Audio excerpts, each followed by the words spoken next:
Hello, sparkly beans. If you're new here, my name is Avory, and I help justice-aligned, neurodivergent, and nerdy humans to cultivate ease and self-trust for growing into our emerging future.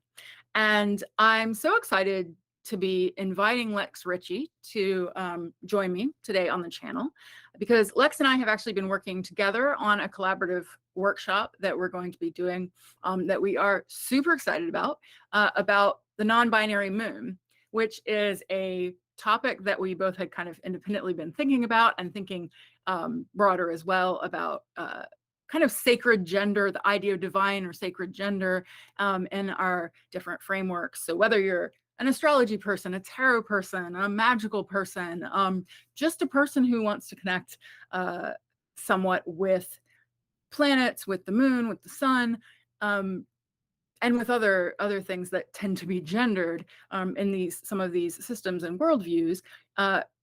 Non-surprisingly, Lex and I, both being non-binary, are kind of like questioning this and looking at this and saying, that's interesting. That doesn't always resonate. And so we're going to be doing a workshop. I'm going to put all the details below with a link where you can hop over there. And I'll mention this again at the end. But I would love for you to click the link if you have any interest in the topic of, how could we view the moon as non-binary? How could we view the moon outside of a binary gender worldview? And how can we keep some of the things that we might like about some of the quote unquote feminine associations with the moon while also inviting in non-binary folks? So that's just a quick why we're here today. But I also just really wanted to introduce you, Lex, to my folks here, because I think there's a lot of, I suspect some of the same people who enjoy my work would enjoy yours. I was even just before we jumped on just now looking at your website and just reminding myself of how much language like resonates with me. Your newsletter, which folks should totally sign up for, liminal letters. I got that right. Yes, liminal letters.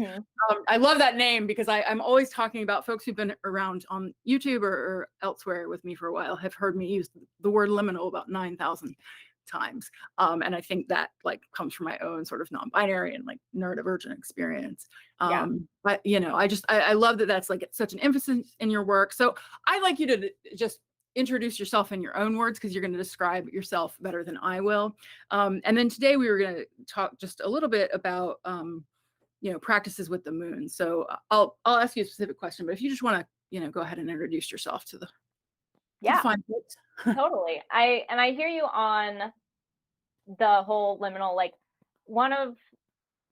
I just love the word liminal, and one reason I think is because I am a liminally embodied facilitator of liminal experiences. That's like my favorite way to introduce myself. But I am non-binary, trans masculine. I'm like playing with that word because it's accurate, but also like I don't like categories, but it's true. So neurodivergent, tarot reader, spirit worker, and folk magical educator. I help people connect to their own intuitions so that they can be self-guided magical explorers. And my favorite people to work with are mystical rebels and academic witches and people who want to go deep and find their own path.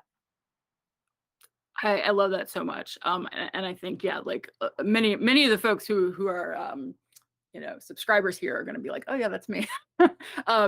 Because very, very similar. And like, particularly I love in your work, the intersection between that like academic side and that spiritual, that kind of like word nerdy, even you're just saying like, label versus liminal as it is, right? Like it kind of like brings in those, like, I don't want to define myself, but also I'm a word nerd. Yeah. So like, this label fits, but also I don't like it when anything fits. It's a problem. No, that's and it's funny, like because that's actually a good like segue into talking about the moon, I think, because the moon, one of the things that is, I think, so beautiful about the moon, personally speaking, very biased as a lunar person, but one of the things I love is that the really like embodied nature of the moon and the kind of immediacy of the moon being our orbiting moon, as opposed to the planets that are, further out in the sky. I've found that like building a relationship with the moon is, one of the more accessible ways to connect. But one of the, maybe sort of a frame for our talk today, is that we've been sort of casually, informally, as we've been working on this workshop together, about the non-binary moon, we asked both of our audiences in different places just some like casual poll questions about the moon. And one of the things we noticed was that there were several people who either stopped working with the moon, wanted to work with the moon, wanted to work with the moon more, and had sort of similar language around it being, because the moon is so fast, and the moon, the moon phases are constantly changing, the moon signs are constantly changing, that felt like a barrier, which I thought was really interesting to think about alongside the ways in which maybe some of the, if you look up how do I do a moon practice, you might get a lot of feminine language that may resonate with you, may not resonate with you. But also, yeah, just like in general, I think in both of those areas, we're really, really looking at how to like, break down and personalize and embody the experience. So I'd love to just like ask you, what are some ways that you work with the moon in your own practice, or, in working with clients, or what have you? Yeah. And it's almost like hard for me to talk about how I personally work with the moon because Mhm. you're a lunar person. I am not. I have the moon in Capricorn. And so Yeah, and it's just so like, folks know, yeah, so Lex has moon in Capricorn, I have moon in Cancer. And if you're not familiar, if you're not uh, an astrology person necessarily, you can check out, I have the Practical Astro 101 series if you want some framework for this. But Cancer and Capricorn are on opposite sides of the birth chart. And Cancer is known as the domicile of the moon. It's sort of its home. And then Capricorn, I don't like to say it's opposite. I have a blog. I'll link this below as well. I have a blog post that's all about kind of like troubling polarities and how to queer polarities, because that really like interests me, because I don't think moon and Capricorn is necessarily like, well, go home, you don't get to do moon stuff. But yeah, it is a yeah. very different, like, yeah. So I'd love to hear like what It's that's almost like, so moon in Cancer, right? You're thinking about water, because Cancer is Mhm. the water sign, and you're thinking about like, oh, the moon pulls on the tides. You're thinking about like the effect of the moon and the way it drives life, right? Like tidal Mhm. pools and um just, I mean, so many things coming from the tides and water and like all of these lunar things. Mhm. But then we have Capricorn, which is like the goat, and goats Mhm. climb things, and they're hard and material and determined, and like at the top of this mountain, which is either like, you're thinking like top of the mountain is like earth, and then also like air, but not water, you know? And so I kind of think about it like, to sort of put it like in the intellectual aspect of like my lunar practice. If the moon in Cancer is more of this like presence and like flowing and being with the cycles, the cap like this sort of more Capricorn frame, this lens is more like, what is the moon? Like, Mm. it is a rock, it is a satellite, it orbits the Because earth, and like Capricorn that was, brings in material realities and yes, earth sign. yeah, Yeah, yeah, as opposed yeah, to Cancer being more like some of the more like liminal. I mean, not to say that water signs have a grasp or hold on liminality, but like I think there's something about the fluidity of water versus yeah, the it's a structure. little bit more natural, Yeah. right? Like, yeah, and Mhm. it's the preferred domain. I've never seen a goat swim, but I feel like it'd be really funny. Although, like, so I don't want to go too much into this, but I will just, I will say, did you know though that and if I have this right, like I should fact check myself, but my understanding is that it originates the sea goat. Yeah. Versus sea goat, which I just find. Then I heard an interesting kind of like mystical, kind of in your realm, like take on that, and the way we've kind of dismissed some of the like grandmother energy of Saturn with Capricorn, Yeah. and current like capitalist sort of like worldview. And so I think there's a lot of potential for Capricorn, but there is this definitely this earthy. Yeah, it's not that it's like not intuitive. It's Mhm. just like it's the Yeah. difference between like maybe like, you know, a really deep and soul stirring tarot reading versus like somebody putting together a really nutritive tea for you, Mhm. you know? Mhm. And so it's like my lunar practice is not anchored in the lunar cycle. It is anchored in Mm. Mondays. Sorry, you Um, said it's Mondays, you said? Mondays. Yep. Mhm. Every Monday I work with the moon and like Mhm. it's that like regular, repeatable. And then as I was like, all right, I don't get the moon. I'm just going to pay attention to the moon on Mondays. I Mhm. started to be able to observe each Monday, I'm observing the sign and the phase of the moon. And I do a little moon meditation. And each Monday, depending on the sign and the phase of the moon, that meditation is a little bit different. And I can start to understand through that, like, kind of more earthy regularity. I started to Mhm. understand what these things meant to me, what the different phases meant to me, how they showed up, not just in my practice, right? So, not just in my magical practice, not just in my tarot divination, like my work, Mhm. but in my own embodiment in my life, right? So it started as like, this is a thing I ought to understand because this is Mhm. what I do. And then it became like, oh, now I'm learning so much about who I am as a person. Yeah, yeah. Well, and that was so funny because I realized, even as you were saying that, I was like, "Oh, right." I asked the question because my like watery brain thinks of practice as including like the ways that I make metaphor and all these things technically. But I think, if folks like there's one thing in what you said. So one is if folks aren't familiar with the concept of planetary days, fairly simply, right? You can hear it in the name Monday in English, that moon day. And so I'm guessing that's why Monday happened to be Yes. the day. Yeah. It doesn't have to be, folks can, pick any day that they want to. But I've been doing a similar thing myself around Venus, and I try to do it on Fridays, but I've also found that like I can get into my head a little bit. My neurodivergence, my ADHD especially, is like, do we know that it's Friday? Do we have any sense of time?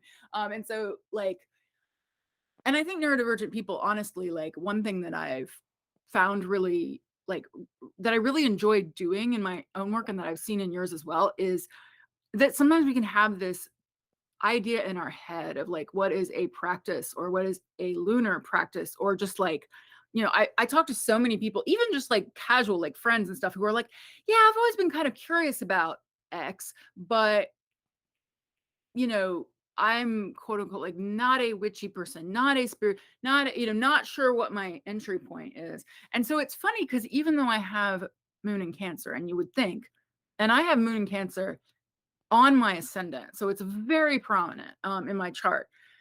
And yet, um, it took me quite some time. Like I feel like my relationship, my real like knowing it was a conscious relationship with the moon. And it doesn't have to be conscious because I think the moon can be so subconscious. But like when I started working intentionally with the moon was probably around when I started working with tarot and astrology. And so that's been about 6 years. And like over that time period, when I started, I honestly like it was almost like I wonder if there's sometimes the gift maybe of a something in detriment, like moon and Capricorn, is there aren't as many expectations. Because Mm, when I learned about my chart, I was like, well, why aren't you? And I think particularly the nurturing significations of the moon, which can be associated, sometimes can be gendered and associated with motherhood. That was like a really like I, as a non-binary person, as somebody who like one of the one of the main things that is dysphoric for me. I don't have that many things, but is anything that any reference to me as like potentially pregnant or using the word mother, or I'm also happen to be child free. And so it's layers, but like the keywords in the sort of quick book was like, that's not like, oh shit, am I supposed to be showing up in the world? And what was actually happening, I kind of realized in retrospect, is that I was actually caring for a lot of people.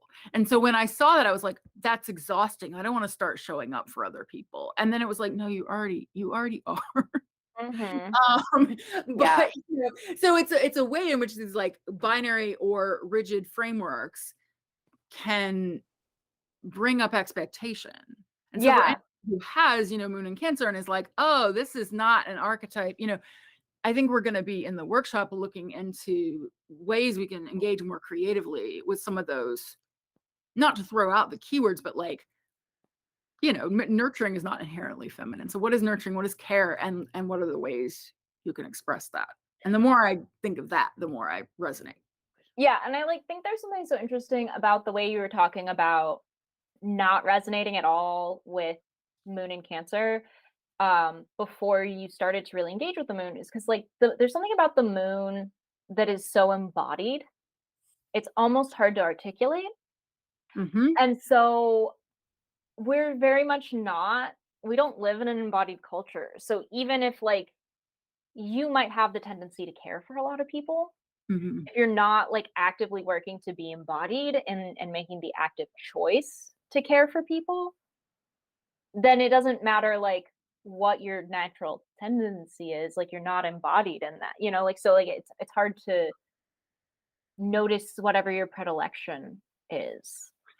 Yeah, and I think that another thing I noticed on that was that so I have very much found that when I try to intentionally track the moon or pay attention to the moon, and especially trying to say, what phase are we in, like specific things. Even as I scaled it back and was like, okay, I'm clearly not noticing every phase. Let's try this. But anytime I try to do it with, say, like a lunar planner, a journal, a tracking, or whatever, never happened. Like it never Mm.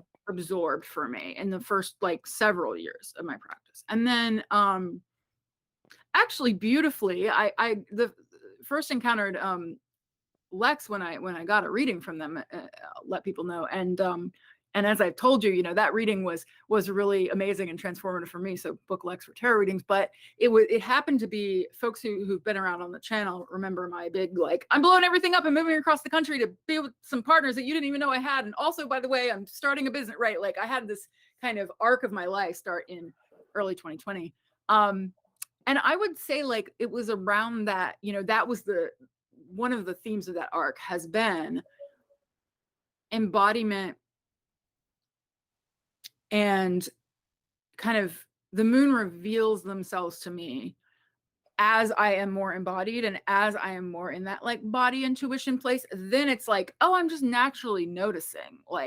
I have the sense that maybe the new moon's coming and then I'll check, right? So I found that a lot of times the moon wants you to experience first. And so if you're stressing yourself out and, if you're in your head a lot about it, that sometimes it can be no, you're not this doesn't feel like the energy. Yeah. Yeah, I think that's really accurate to my experience too, because it wasn't until I was you know what, it's not about the phases and being constantly present with it. I'm just gonna check in on Mondays, but finally when I'm okay, I'm just legitimately gonna check in and just be present and just moon, whatever you've got to share.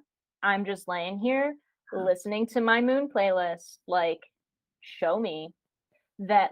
Then it started. Yeah, it was once I stopped worrying about the things and was just present for the experience, Yeah. And it gives you a more everyday, because you're not just doing it on new moons, full moon. Yeah, you're yeah. probably And getting a lot of crescent and gibbous and all sorts of phases you get to. yeah, and I think you're saying moon planner didn't work for you, but I think, and maybe this is a difference in our moon sign or just personalities in general, but I couldn't track the moon intentionally myself, but having a planner that I work with that just has the moon phase in it is actually really helpful Mm. for me personally. If you're already using a planner, or if planners work Yeah. for you. Yeah, no, that Yeah. makes sense. Yeah. I didn't use, so I was trying to use it just for this. I think, Yeah. absolutely. Yeah. Yeah, So how can you integrate it into the stuff you're already doing? Yep. Yeah. No, that makes a lot of sense. And I think there's also with the embodiment, there's one thing that I think is common, I think is kind of a neuroqueer experience, and it's whether you're neuroemergent, neurodivergent, queer, or both, that you might have this experience of embodiment being a difficult thing to access, a complex thing to access, a whole ass, not to mention, of course, if you're just a human with trauma and many other reasons why embodiment and somatic experience could be difficult. But like, I think that is definitely an area to be gentle with yourself around if you're doing a moon practice. And if the idea, I know when I learned about the moon, I was like, oh no, it's body, and like, I don't know, I feel like a disconnected head right now. But because the moon also has this quality of receiving, and it has this quality to me, I think, like, just intuitively, as like showing up as you are. And so I love, like, how your practice is like you're just showing up as you are every Monday. And I'm sure you've missed a Monday before, right? Like, we imperfect practices, but trying to be, maybe with Moon and Capricorn you haven't missed a Monday. While I was like actively doing that, I did not miss a Monday. Once, Correct. like while this had its season, I did not. Now it's more like I check in when I need to. So Yeah. But yeah, like, there's I don't know, there's something to like, when you practice with the body, like when you attempt embodiment, even if it's a hot ass mess, and even if it's real complex, and like, you need a lot of supports to be able to move in that space or whatever it is. But like, embodiment doesn't have to be like, I am in my whole body and I'm connected to everything and I'm doing physical movement, right? Embodiment, the way we were talking about it here, might be a gentle in to embodiment when it's challenging, of like, can I just like take a moment, take a breath, and receive? Can I just observe? Can I, yeah. yeah, and I think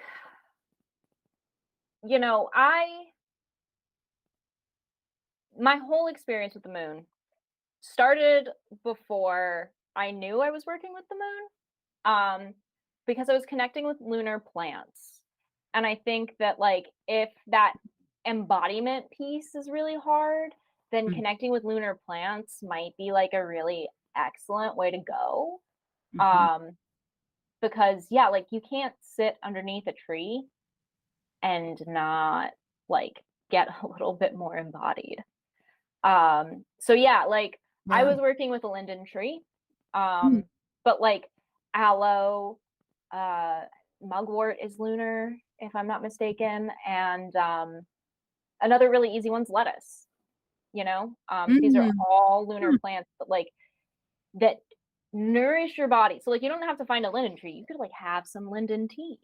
Mhm. Delicious, amazing, wonderful for your nerves. And like, spending time just like nourishing your body with some Mm. lettuce or some linden, like it Or just that like it's interacting with the water element can be as simple as like, mm, I am gonna take a bath.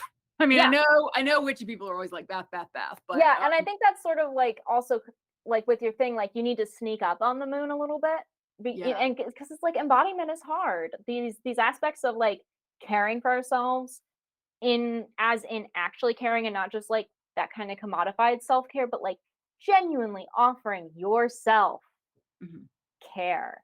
Mhm. Like, oh, that's hard. And Yeah. so, like, calling in plant helpers and calling in um, water to help you out, like that, these are all great ways to like sneak into it, because trying to like, you're like, I'm a super not embodied person. I'm just gonna like just run right into this like wall of embodiment. And it's like, you're just Mhm. gonna run into a wall. Yeah. Yeah. So I'll leave links as well. There's gonna be a lot of links apparently in this video, but I'll also link below a couple of resources that I found really helpful. One is it's called The Wisdom of Your Body by Hillary McBride. I hope I'm getting that last name correct, but was a really, really accessible. Like, I often struggle with books about embodiment, and I found this to actually be like a really useful, clear, and like very grounded in like everything from, just like feminism, gender inclusion, transgender inclusion, trauma informed, and like really like accessible, like suggestions for the body. So if you need more, I'll I'll note that below. There's also a book called Body Astrology that can be really good. But also, of course, we really want you to come to our workshop. So again, all the link will be below. We'll have the info below for that. We would really love for folks to come and join us. We're both like really just excited to do this and to like be in community with folks talking about it. If you do join us for the workshop, you will actually receive some part of the workshop will be some suggestions for practice and sort of starting points, but we'll also have an opportunity to ask some questions or things that might be coming up for you around practice. And we'll be we'll be engaging with the moon, kind of going from the more theoretical and the more word nerd, whatever you want to call it, kind of sides of our brains, and then we'll be grounding it down and moving it into some participation, some embodiment. And so anyone is welcome to join. It's not for any particular gender identity or any particular experience. You don't need to be like any particular level. It's not like just for astrologers, just for people who consider themselves witches. It's anyone who is just interested in this worldview. We're going to call it a worldview. So check that out below. And I'll just include all of these different links. And we're going to be also chatting on Lex's IG. So if you're on Instagram, I'll leave the information about when that's going to be as well. So you can just figure it out where you want to find out about things.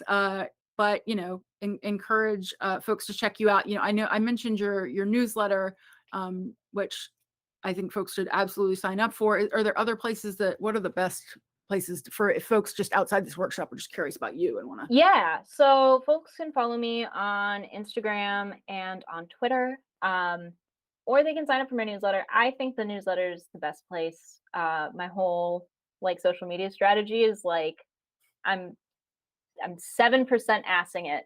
That is my social media strategy right now. So but I write the newsletter every week, and it's always unique and it's always amazing, and I always love it, and other people love it too. So that's the best. I love that because I've been trying to tell YouTube folks, as a reminder that I'm the same way. I'm more of a writer, and so I've got the newsletter, I got the blog, and the newsletter is really where you can find out about stuff like this. Because unfortunately on YouTube, unless you have a certain number of subscribers, you can't really unless you record a video, you can't really just be like, hey, quick update. So if you want quick updates, sign up for both of our newsletters. And we'll include the handles below. You don't have to say them out loud. It's the Lex Ritchie. The Lex. So Ritchie, the most obnoxious spelling of it, but we don't take single spellings here. We're liminal. All spellings are excellent. I mean, if I forget to spell it, no one ever guesses right. So see, the way you spell your name is how I would have guessed. So I find that really funny. Maybe it's a neurodivergent thing. Yeah, I think it might be an neurodivergent thing. Well, in any event, so we hope to have you y'all listening join us. And if if this video sparks any thoughts, any questions that you have, you can totally leave a comment below. I'll make sure that Lex sees them, and you can also of course reach out to either of us on social media, and my links will also be below. So thank you so much. And hopefully we'll get to see some folks coming up here in a few weeks. I was like, where are we? What's going on? And if you're seeing this after, if you're seeing this later September 2022 or later, even though the workshop has already passed, still check out our stuff, and I'm sure there'll be reflections from both of us on this topic. Never going to shut up about this topic. So. I know. I was like, I don't want to say you're never going to shut up, because I don't want to say I'm never going to shut up about it. So excellent. We're not going to shut up about it, and we hope that y'all will not shut up about it too.